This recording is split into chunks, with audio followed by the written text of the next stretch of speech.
Nous poursuivons notre chemin de carême en ce jeudi béni, le 26 février, et nous voulons ensemble avec vous renouveler notre engagement de prier chaque jour avec fidélité pendant ce temps sacré que l'Église nous offre comme un chemin de conversion, de purification et de retour au cœur de Dieu. Ce temps que nous vivons n'est pas un fardeau, mais une grâce immense, une invitation divine à revenir à l'essentiel, à recentrer notre vie sur ce qui dure vraiment, sur ce qui ne passe pas, sur celui qui est la vérité, la vie et le chemin. Je vous accueille ici, sur notre canal Psaume de foi, avec une joie sincère et une profonde gratitude pour votre présence fidèle. Chaque jour, vous choisissez de vous arrêter, de poser vos préoccupations, de mettre en pause le bruit du monde et de vous tourner vers Dieu. Ce geste, aussi simple qu'il puisse paraître, est déjà une prière. C'est déjà une réponse à l'amour du Père qui nous appelle, qui nous cherche, qui désire notre cœur plus que tout ce que nous pourrions lui offrir d'autre. Si vous êtes en train de regarder cette vidéo et que vous n'êtes pas encore abonné à notre canal Psaume de foi, c'est peut-être un signe que Dieu vous conduit ici pour une raison. Abonnez-vous dès maintenant, activez la cloche des notifications et rejoignez notre communauté de prière. Chaque jour, nous partons ensemble à la rencontre du Seigneur et votre présence enrichit cette marche commune. Dites-nous dans les commentaires, quelle est l'intention que vous portez dans votre cœur aujourd'hui, en ce jeudi de carême? Le thème de notre méditation d'aujourd'hui est profond, nécessaire et peut-être même dérangeant pour certains d'entre nous. Ne pas mentir, ne pas tromper, ne pas user de la parole comme d'une arme ou d'un instrument de manipulation. Ce commandement divin que Dieu nous a transmis avec un amour paternel infini trouve son fondement le plus lumineux dans l'Écriture sainte, dans la parole même de Jésus, qui nous dit en Jean chapitre 8, verset 32, « Vous connaîtrez la vérité, et la vérité vous rendra libre. » Cette parole est un fanal dans la nuit, une boussole précieuse pour celui qui cherche sincèrement à vivre dans l'intégrité, dans la droiture, dans la pleine lumière de Dieu qui ne connaît ni ombre ni déclin. Combien cette parole est belle et combien elle est exigeante en même temps, car la vérité coûte, la vérité demande de la courage, la vérité exige que nous renoncions à certaines protections que nous construisons autour de nous, ces protections faites de mensonges petits ou grands, de silences calculés, de demi-vérités soigneusement arrangées pour préserver notre image, notre confort, notre réputation. Et pourtant, Jésus nous promet que c'est précisément dans cette vérité difficile à assumer que se trouve notre liberté la plus profonde. Non pas une liberté de façade, non pas la liberté apparente de celui qui fuit la réalité en la maquillant, mais la liberté véritable de celui qui se tient droit devant Dieu et devant les hommes, sans masque, sans armure mensongère, avec toute sa fragilité et toute sa grandeur. La vérité n'est pas seulement une valeur morale abstraite. La vérité est une personne. Jésus lui-même se proclame la voie, la vérité et la vie. Ainsi, lorsque nous nous éloignons de la vérité dans nos paroles, dans nos actes, dans nos relations, nous nous éloignons de lui. Et lorsque nous choisissons délibérément de tromper, de dissimuler, de manipuler ou de mentir, même pour de petites choses que nous croyons sans importance, nous fermons une porte de notre âme à la lumière divine. Nous construisons autour de nous des murs qui nous isolent non seulement des autres, mais de Dieu lui-même. Pensons à notre vie quotidienne avec une honnêteté courageuse. Combien de fois disons-nous des demi-vérités pour éviter une confrontation difficile? Combien de fois arrangeons-nous les faits pour que notre version des événements nous place dans un meilleur jour? Combien de fois promettons-nous ce que nous ne comptons pas tenir? Ou faisons-nous semblant d'être quelqu'un que nous ne sommes pas, par peur du regard des autres, par désir d'approbation, par crainte du rejet? Ce carême est une invitation magnifique à regarder ces zones d'ombre avec douceur, mais avec courage, et à les offrir à celui qui seul peut nous libérer de nos chaînes. Et peut-être y a-t-il dans votre cœur en ce moment un mensonge ancien, quelque chose que vous traînez depuis des années. une vérité que vous n'avez jamais osé dire à quelqu'un que vous aimez, une blessure que vous avez causée et que vous n'avez jamais reconnue, un secret qui pèse sur votre âme comme une pierre. Le carême est précisément ce temps de grâce que Dieu nous offre pour déposer ses fardeaux, pour les confier à sa miséricorde infinie, pour choisir la lumière avec toutes ses conséquences. Car vivre dans la vérité, c'est choisir Dieu. Et choisir Dieu, c'est choisir la vie dans toute sa plénitude, même quand ce chemin passe d'abord par la douleur de la conversion. Pensons aussi à la façon dont nous parlons de nos frères et de nos sœurs en leur absence. La calomnie et la médisance sont des formes de mensonges que notre culture banalise souvent. Des mensonges que nous habillons en simples observations ou en préoccupations sincères, mais qui ravagent les réputations, brisent les amitiés, sèment la discorde dans les familles et les communautés. Ce carême, décidons de garder notre langue dans la vérité et dans la charité, sachant que ces deux vertus ne s'opposent pas, mais se complètent et se renforcent mutuellement dans le cœur de celui qui cherche vraiment à vivre selon l'Évangile. La parole est un don extraordinaire que Dieu nous a confié. Avec nos mots, nous pouvons consoler, guérir, encourager, bâtir, offrir de l'espoir à celui qui n'en a plus. Mais avec ces mêmes mots, si nous ne les gardons pas dans la vérité, nous pouvons blesser profondément, semer la confusion, détruire des relations, créer de la méfiance et même conduire quelqu'un loin de Dieu. Chaque parole que nous prononçons a un poids. Chaque mot sort de notre bouche et ne revient plus. Il laisse une empreinte dans le cœur de celui qui l'a reçu, qu'il soit de lumière ou d'ombre, qu'il édifie ou qu'il détruise. Jésus nous dit dans l'évangile de Matthieu que nous rendrons compte au jour du jugement de chaque parole inutile que nous aurons prononcée. Cette affirmation du Seigneur n'est pas destinée à nous effrayer, mais à nous réveiller à la dignité de notre propre parole. Vous portez en vous un pouvoir que beaucoup sous-estiment, le pouvoir de la parole donnée, de la promesse tenue, du témoignage rendu dans la vérité. Un mari qui dit à sa femme « je t'aime » et qui le prouve dans la fidélité quotidienne proclame quelque chose d'éternel. Une mère qui dit à son enfant « tu es capable, tu es aimé, tu as de la valeur », plante des graines qui porteront des fruits pendant des générations.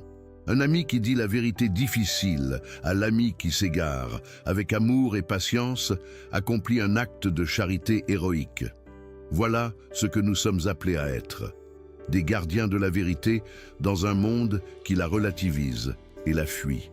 Et cette responsabilité de la parole s'étend aussi à notre façon de parler de Dieu, de parler de la foi, de témoigner de notre expérience spirituelle. Notre témoignage doit être authentique, ancré dans ce que nous avons réellement vécu et cru, sans exagération, sans performance, sans l'envie de plaire ou d'impressionner. Dieu n'a pas besoin de nos mensonges pour se faire connaître. Il n'a pas besoin de nos embellissements. Il n'a besoin que de notre vérité humble et courageuse, de notre oui sincère à sa grâce agissant en nous, de notre témoignage simple mais réel d'une rencontre qui a changé quelque chose dans notre vie. L'examen de conscience auquel nous sommes invités en ce jour ne doit pas être une source d'angoisse ou de culpabilité paralysante. Il doit être un regard d'amour sur nous-mêmes, le même regard que Dieu pose sur nous. Miséricordieux, patient, plein de tendresse. Dieu ne désire pas nous écraser sous le poids de nos fautes. Il désire nous relever. Il désire que nous prenions conscience de nos fragilités, non pas pour en être honteux, mais pour les lui offrir avec confiance, sachant qu'il est plus grand que tout ce que nous avons fait ou n'avons pas fait. Présentez maintenant vos intentions à Dieu pour cette journée de marche charésimale. Parlez-lui dans le silence de votre cœur. Il vous écoute, il vous voit. Il vous aime d'un amour qui ne connaît ni limite ni condition. Remettez-lui vos peurs, vos doutes, vos blessures, vos mensonges passés que vous regrettez et laissez sa grâce faire son œuvre en vous. Par le signe de la Sainte Croix, délivrez-nous, Dieu notre Seigneur, de nos ennemis. Au nom du Père et du Fils et du Saint-Esprit. Amen. Soyez sobres et vigilants. Votre adversaire, le diable, rôde comme un lion rugissant, cherchant qui dévorer. Résistez-lui avec la force de la foi, fermes et inébranlables, enracinés dans la certitude que celui qui est en vous est plus grand que celui qui est dans le monde. En ce jour de Carême, levons-nous avec la puissance de la très sainte Trinité, proclamant avec toute notre âme et tout notre être l'unité du Créateur de toutes choses visibles et invisibles.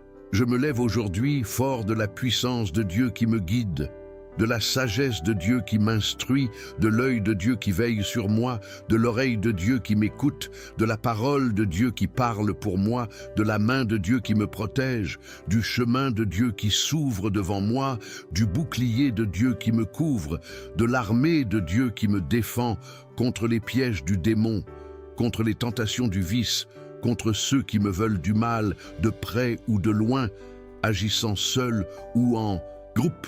Je me lève aujourd'hui par la force du mystère de l'incarnation du Christ, par la grâce de son baptême dans le Jourdain, par la puissance de sa croix et de sa mort pour nos péchés, par la gloire de sa résurrection au matin de Pâques, par la lumière de son ascension auprès du Père, par la force de sa descente vers les morts pour les libérer, et par la splendeur de sa venue dans la gloire pour juger les vivants et les morts.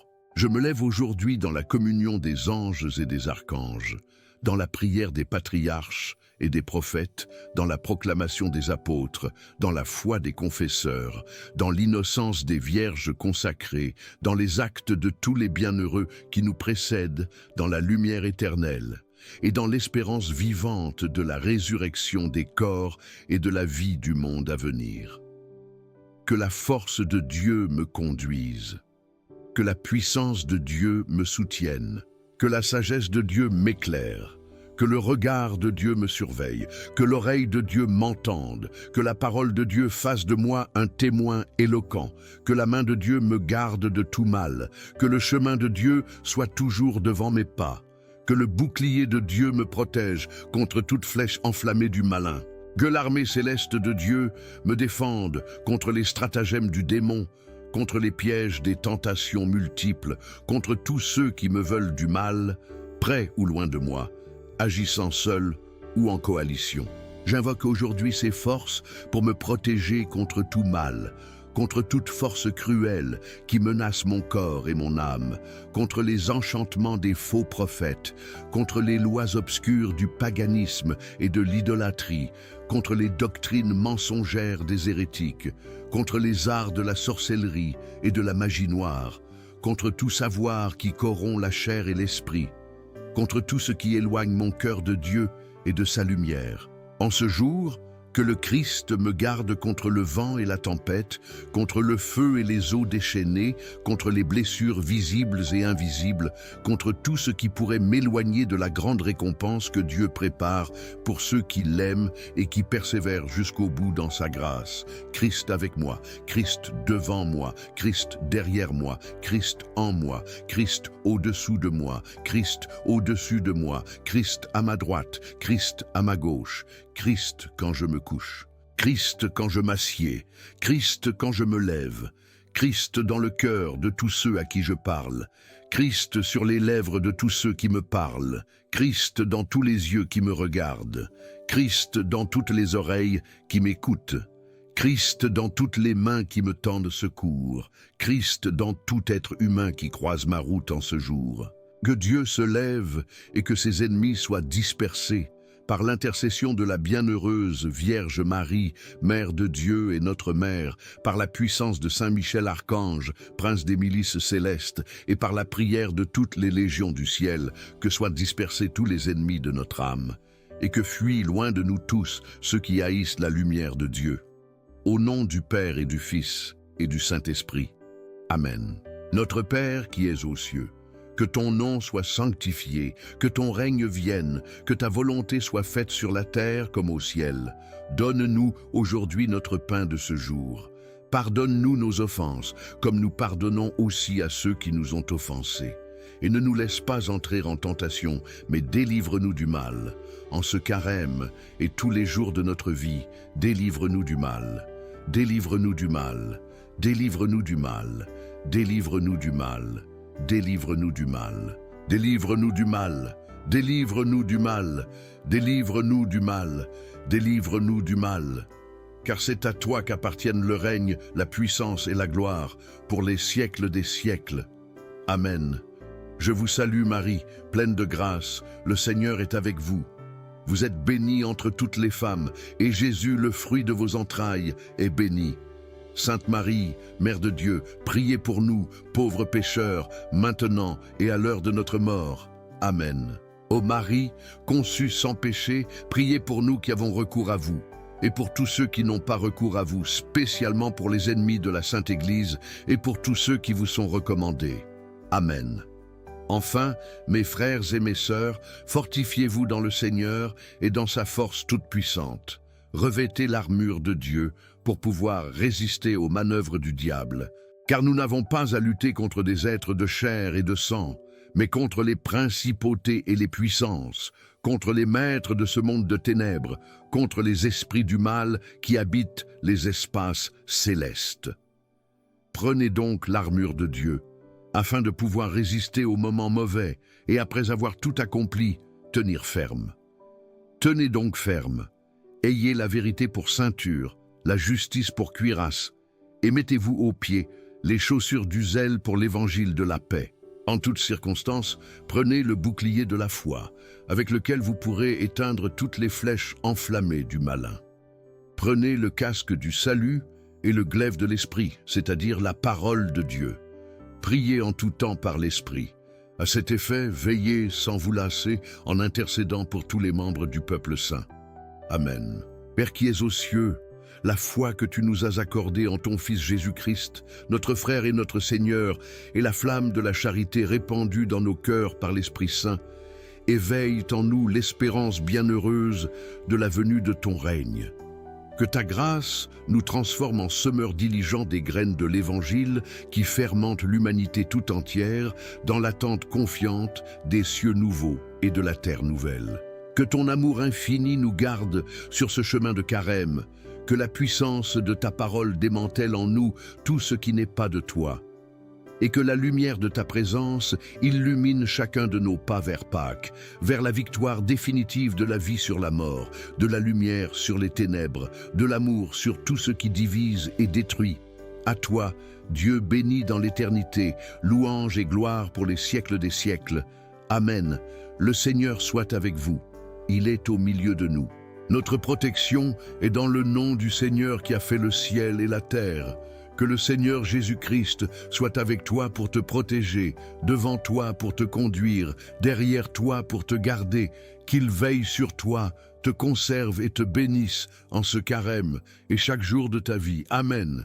Et que la bénédiction de Dieu Tout-Puissant, Père, Fils et Saint-Esprit descende sur vous et demeure à jamais. Amen. En ce jeudi de carême, demeurez dans la paix et dans la joie qui vient de Jésus. Ne laissez pas le monde vous voler ce que Dieu a déposé en vous.